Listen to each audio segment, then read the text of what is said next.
Ito'y nakatala sa Aklat ng Pahayag, Kabanata 13.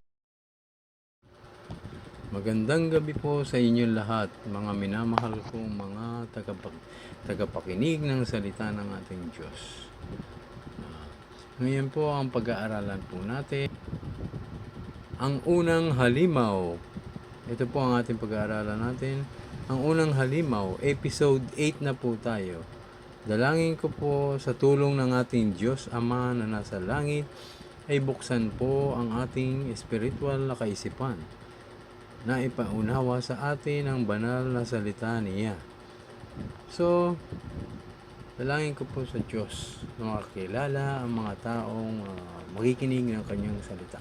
Dalangin kumilos o Diyos ang iyong banal na espiritu sa oras na to. Tulungan mo Diyos ang iyong lingkod. Tago mo ko sa iyong likuran at ikaw ang kanilang marinig at nang madama nila ang banal mo espiritu na narito ngayon o Diyos. Patawarin mo kami sa aming pagkakasalang na ito, sa isip, salita, at sa gawa. Malangin kumilos ang banal ng Espiritu sa lugar na ito. Shield us with your Holy God. Guide us with your Holy Spirit. Salamat po, Ama na nasa langit, sa pangalan ni Jesus. Amen.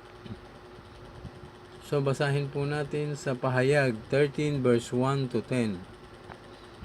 Sinabing, ang unang halimaw ay umahon sa dagat. Kung ating bibigyan ng kahulugan o ibig sabihin ng dagat ay magulong mundo o bansa na kinauupuan ng babae. Sa Pahayag 17 verse 1, pagkatapos ang isa sa 7 anghel na may dalang 7 mangkok ay lumapit sa akin at sinabi niya, halika, ipapakita ko sa iyo kung paano paparusahan ang reyna ng kahalayan na nakaupo sa ibabaw ng maraming ilog. Ang maraming ilog ay mga bansa, wika at lahi. Kaya ang unang halimaw na lalabas ay manggagaling sa dagat o sinasabing magulong mundo. Magulo dahil sa nangyayari sa ating mundo na puro gera madalas. Kaya magulo dahil sa gawa ng dyablo sa kanyang pandaraya. Sa reyna ng kahalayan na sinasabi dito na nakiapid sa kanya ang mga hari sa lupa, ibig sabihin po nakipag-alyansa o nakipagkasundo siya sa lahat ng mga hari, presidente o pinuno sa buong mundo. At siya ang pinakapuno. At sa Pahayag 17 verse 12, ang 10 sungay na nakita mo ay 10 haring hindi pa naghahari. Kaya nga sila ay may korona. Sinasabi dito na ang halimaw ay parang leopardo, na ang paa ay tulad ng oso, at ang bibig ay parang bunganga ng leyon. At ibinigay nga ng dragon o ni Satanas ang kanyang trono, lakas at kapangyarihan. At dahil sa isang ulo ng halimaw ay parang may sugat na halos sikamatay nito, ngunit ito'y gumaling at namangha ang buong daigdig.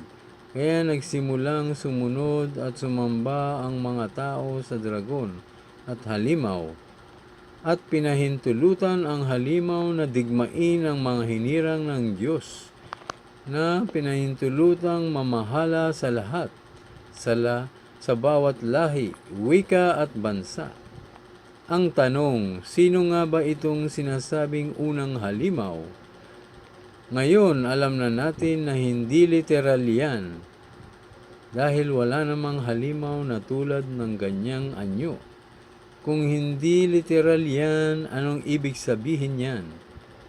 So, ibig sabihin yan ay nagre-representing o siya ay sumisimbolo na magsisilbing representative ni Satanas. Para malinawan, basahin po natin sa Daniel 7 verse 17. Ang 4 na halimaw ay 4 na kahariang lilitaw sa daigdig.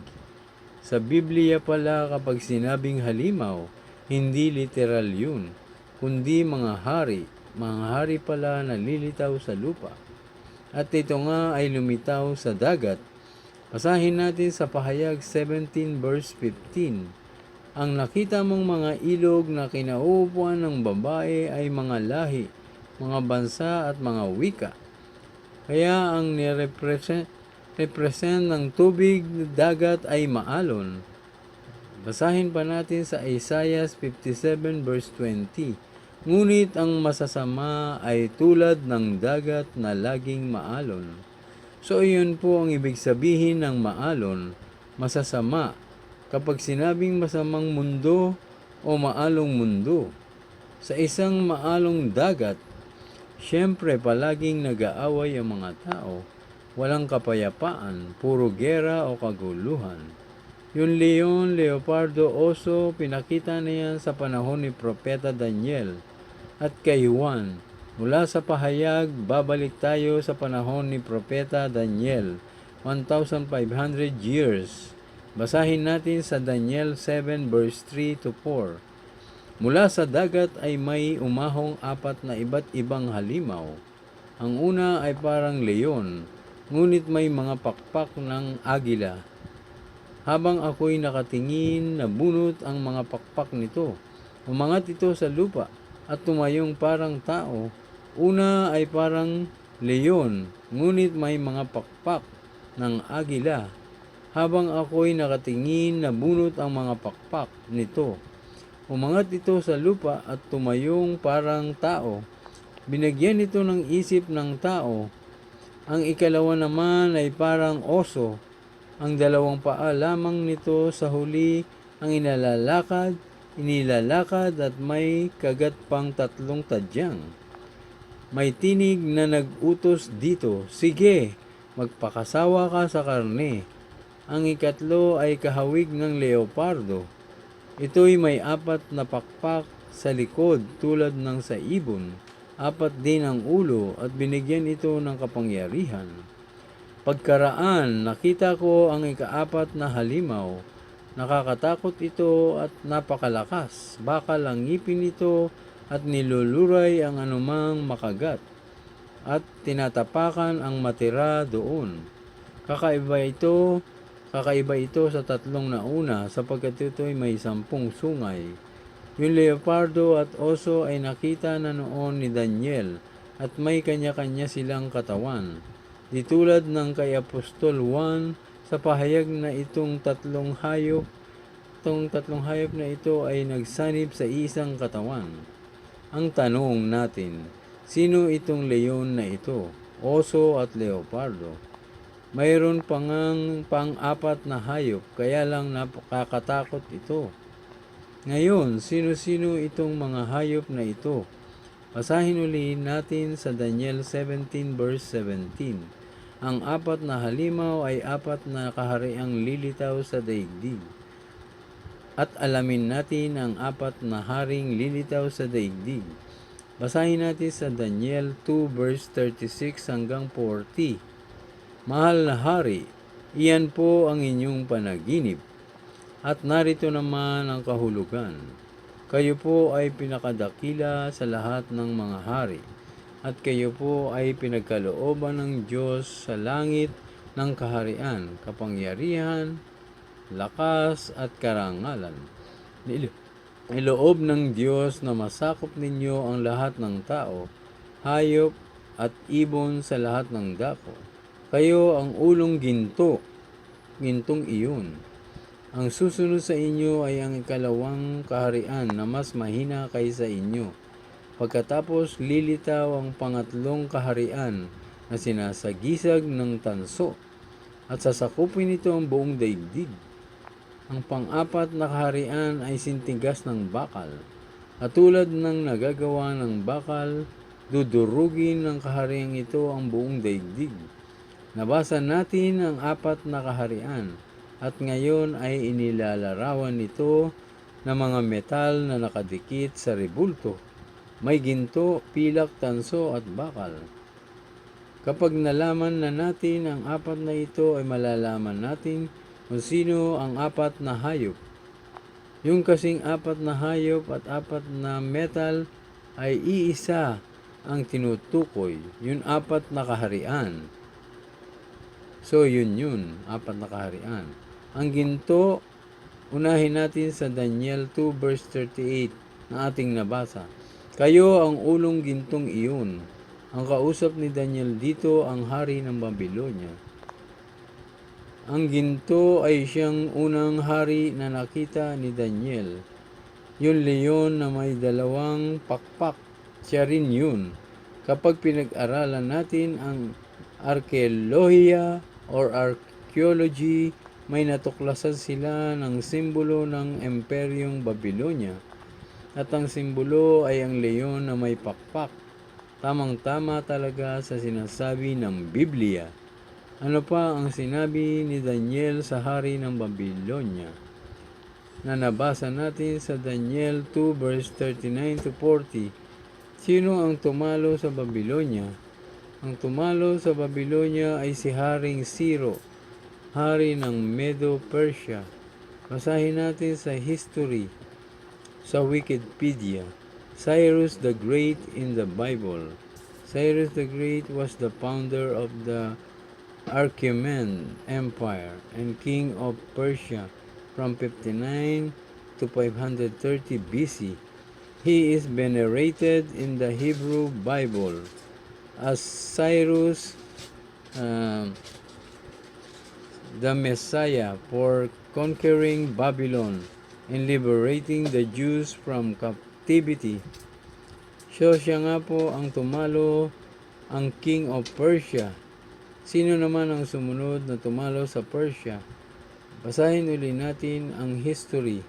Alexander the Great, Alexander III of Macedon, ancient Greek, was a king of the ancient Greek kingdom of Macedon in 334 BC. He invaded the Achaemenid Persian Empire. So si Alexander the Great ang sumunod na Third Empire. Basahin pa natin sa Wikipedia. Greece in the Roman era. The Greece Peninsula fell to the Roman Republic during the Battle of Corinth, 146 BC, when Macedonia became a Roman province. In 88 BC, Athens and other Greek city-states revolted against Rome and were suppressed by General Lucius Cornelius Sulla during the Roman Civil Wars. Ang tumalo sa Greece ang Imperyong Romano, ang lumalabas na pang-apat na kaharian. At yung rebulto na may apat na iba't ibang metal, ginto, tanso, pilak at bakal. Mayroon pa iyon sa paa na may halong putik at bakal. At yung pang-apat na hayop ay may 10 sungay. Kung babasahin natin ang kasaysayan na may 10 bansa na pumasok sa Roman Empire na gumulo sa buong imperyo, kaya bumagsak ang Imperyong Romano, naganap noong 476 AD. Ano ba ang 10 kaharian? Ang nagparte-parte. Ang una ay ang Anglo-Saxons na kasalukuyang England. Pangalawa, bansang France. Pangatlo, Alemani na bansang Germany. Pang-apat, Lombards na Italia, na bansang Italia. Panglima, Burgundians, Switzerland. Pang-anim, Visigoths na bansang Espanya. Pang-pito, Suebi na bansang Portugal. Tapos may 3 pang bansa na Heruli, Ostrogoths at Vandals. Itong 3 ito ay hindi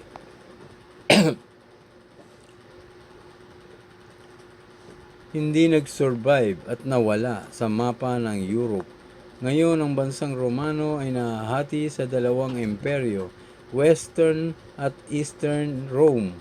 After ng fall of Rome sa West, nahati nga sa 10 at ang sabi ng Biblia ganito, Daniel 7 verse 7. Pagkaraan, nakita ko ang kaapat na halimaw, nakakatakot ito at napakalakas. Bakal ang ngipin nito at niluluray ang anumang makagat at tinatapakan ang matira doon. Kakaiba ito sa 3 nauna, sapagkat ito'y may 10 sungay. Pinagmasdan kong mabuti ang mga sungay at nakita kong may tumutubo pang isa. ng 3 sungay ay nabunot upang magkaroon ng puwang ang sungay na tumutubo. Ang sungay na ito ay may mga mata na tulad ng sa tao at may bibig na nagsasalita ng sobrang kayabangan. Basahin po natin sa Daniel verse 7 verse 19. Hinangad kong malaman ang kahulugan ng ikaapat na halimaw, sapagkat malaki ang kaibahan nito sa 3, at dahil sa nakakatakot ang anyo nito, bakal ang mga ngipin at tanso ang mga panga. Ninudurog nito, saka nilulunok ang lahat ng abutan at tinatapakan ng matira. So sa Daniel 7 verse 21, samantalang ako'y nakatingin, nakita kong dinigma at nilupig ng sungay na ito ang mga hinirang ng Diyos. May 10 sungay na may tumutubo. Sino ba ang tumutubong maliit na sungay na ito? Sabi, ito'y tulad ng tao, may mata, may bibig, at nakapangingilabot ang sinasabi nito. Ang maliit na sungay ay tao, hindi yan kaharian. At itong taong ito ay naging makapangyarihan. Kasi nang tumubo siya, nabunot yung 3 sungay. Yan ang dahilan. Kaya nawala sa mapa ang 3 kaharian. Dahil nga sa tumutubo na maliit na sungay.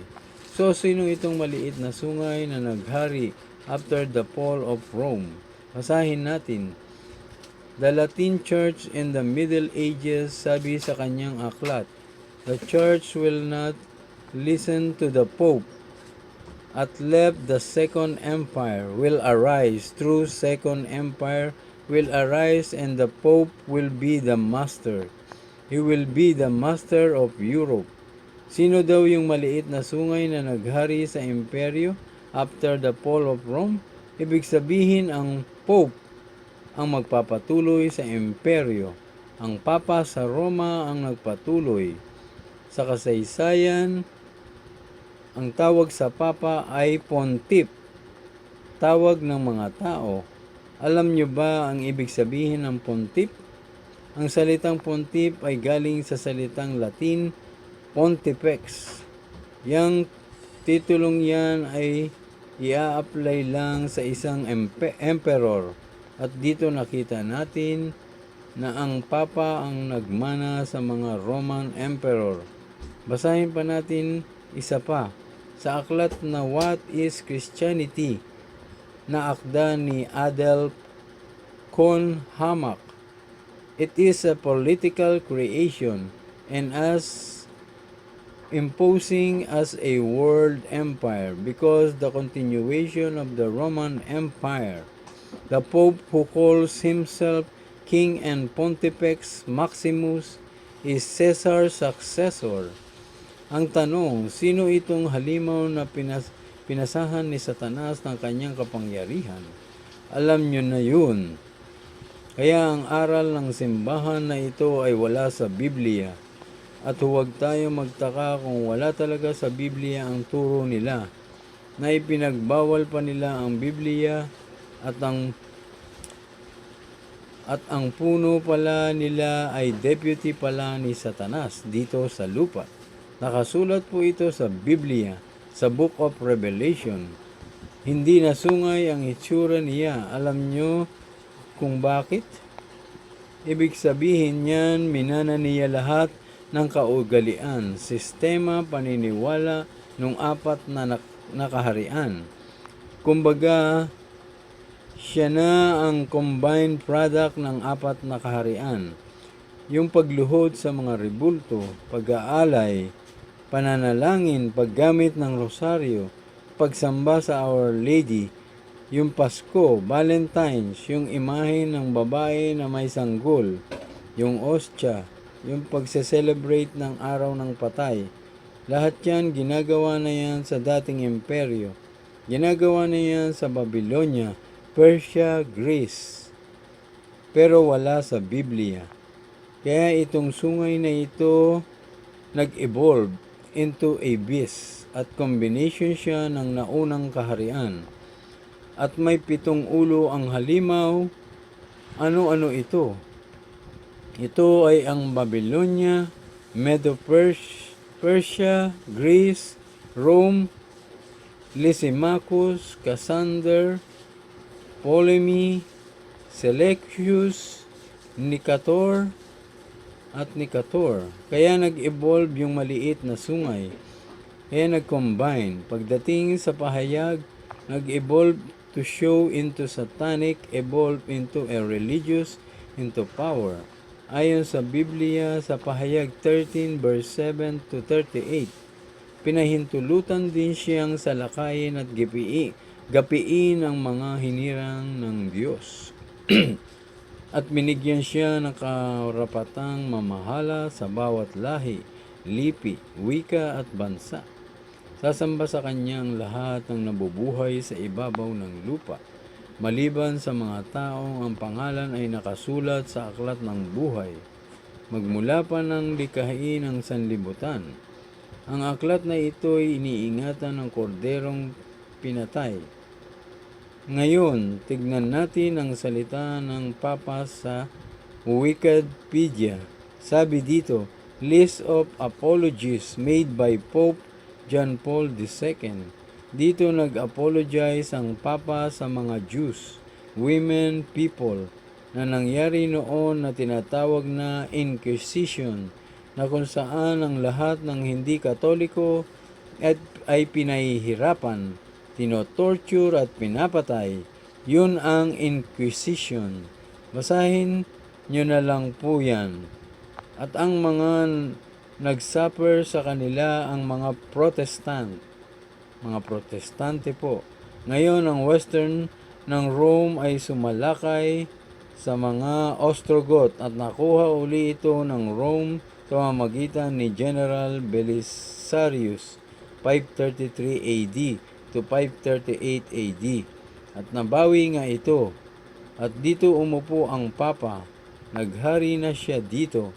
Kaya lahat ng makalaban sa Papa at nagturo ng hindi ayon sa Roma ay pinapatay. Kaya ang mga Protestant ay nagpunta sa Amerika at natigil ang pagpatay na ito ng sinakop ni Napoleon at inutusan niya si General Berthier na dakpin ng Papa. 1798 yan. Sa pahayag 13 verse 3, ang isa sa mga ulo ng halimaw ay parang may sugat na halos ikamatay nito. Ngunit ito'y gumaling, namangha ang buong daigdig sa nangyaring ito. At nagsisunod sila sa halimaw. At nang dinakip ang Papa sa Roma ay hindi na nga nakabalik ang Papa sa Roma at namatay na sa kulungan niya. At yung syudad ng Roma ginawa ito na isang republika at deputy na ni Napoleon ang namuno dito. Hindi na religious leader. Ang problema, after 50 years gumaling yung sugat. Naibalik kasi sa pwesto ang Papa at ibinigay sa Papa ng Italian dictator upang maging seat of power. At dahil diyan namangha ang mga tao at hindi nila alam na ang pagtanggap nila sa Papa ay pagtanggap nila sa Diablo. Basahin natin sa pahayag 13 verse 4. Sinamba ng lahat ng tao ang dragon sapagkat ibinigay nito ang kanyang kapangyarihan sa halimaw. Sinamba rin nila ang halimaw. Sino ang makakatulad sa halimaw? Sino ang makakalaban sa kanya? Sabi nila, ang pagtanggap nila sa hayop ay pagtanggap nila sa dragon na nagbigay ng kapamahalaan. 1,260 years, Pope took over Rome, 538 AD.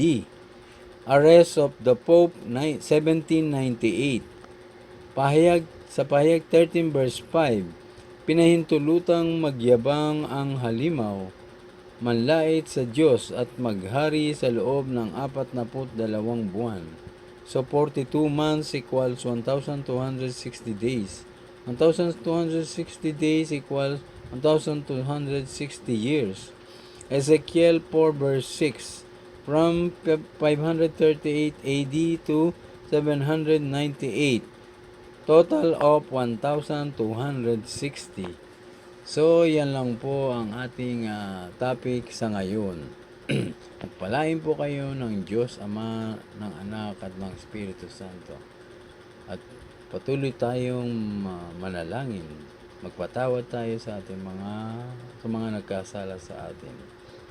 Paunawa sa atin ng Diyos ang kanyang banal na Espiritu, ang kanyang banal na salita. Naway nabuksan na po ang inyong puso at isipan. Magmahalan po kayo araw-araw. Mahalin po natin ang Diyos ng buong puso, buong lakas, buong kaluluwa at buong pag-iisip. Abangan na lang po ang susunod na kabanata na ating episode.